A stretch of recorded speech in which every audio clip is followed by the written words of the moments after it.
Hoy, time sa ba? Time sa ba, no? Time sa lang yun. Muglit sa day ko, maayong adlaw na tungtanan, no? Kadot lang ba ka nang makita na ko sa mga post ako, mga friends ba nga bugok daw ang mga tao nga nang botar aning kuan, kani nga politiko, bugok daw kay wala daw ta na kuan, na learn sa atong lesson, ana. Uy, kanang kadot lang, kanang ilaha mo gud ang katungod manggod. Uy, pasag nila gud na sila.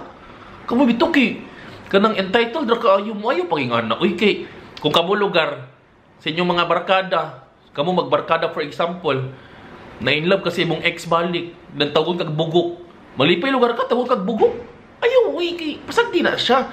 Kay ilang man ang choice. Ilang man ang mga desisyon sa kinabuhi. So, it's a matter of respecting our opinions and decisions. Ay, uy, tawag bugok. Uy, ngilain po kay paminawon. Wala bitag ipadako sa tong ginikanan para kanang muingon tagbugok sa isig kataw. Ayaw pa nga na, uy. Ang importante, magmalambo ang atong panagigalaay. Respect each other's differences and then opinions. Kamu ba? Pangundang rugod mo ana. Uy, kay dili na maayo. Cancer na siya nga batasan, ha? Cancer na nga batasan. Sige, bye.